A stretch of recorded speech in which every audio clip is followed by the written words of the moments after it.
Waziruddin? Waziruddin? Waziruddin. How do you, I'm not sure the proper. Yeah, Waziruddin, if you like, I can begin. Yes, is it Saleh?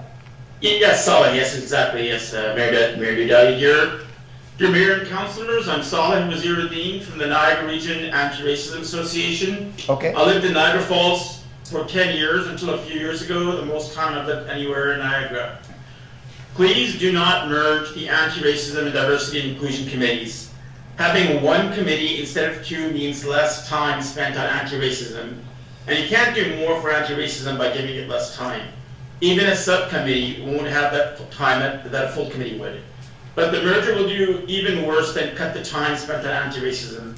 There's a mistaken idea that diversity, inclusion, and anti-racism are all part of the same thing. But there is a big difference. As a former elected official in Niagara had said about himself, 100% correctly, that he was the first Polish Canadian elected to his position, and that may very well be diversity, may very well be inclusion. It's definitely not anti-racism. It's an important achievement, but anti-racism is something else altogether. This is important because merged committees will have people representing all kinds of diversity, and not just lived experience with racism. This means that anti-racism recommendations will need to first be approved by people who don't have the lived experience before they even get to you. It's an unnecessary barrier to get you vital advice you're seeking. There was a trend before the murder of George Floyd in 2020 for municipalities to fold anti-racism committees into one broader diversity committee, a catch-all committee. That trend was reversed after the murder of George Floyd when cities, including lower-tier municipalities right here in Ontario, saw they too have a role in anti-racism. And this proposal tonight will move things backwards. But actually the need for more attention to anti-racism, not less, is even more acute now in Niagara Falls, and Niagara in general. The portion of Niagara Falls' population who are visible minorities, which by the government's definition doesn't even include Indigenous people, has gone up by 1/3 since the last census.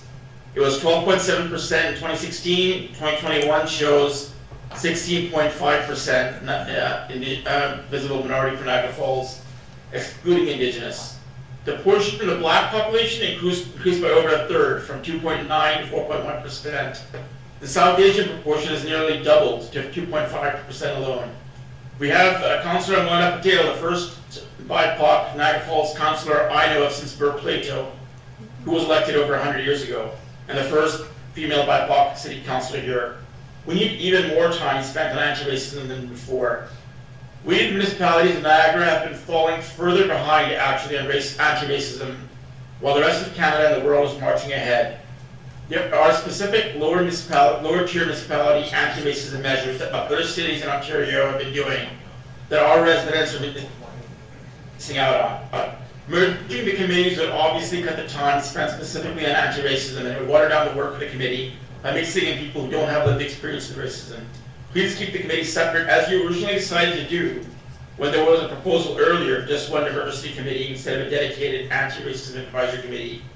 You can't do more with less time, no matter what the synergies are. This is going to be seen by the world as a step backwards when we need to be moving forwards. Thank you.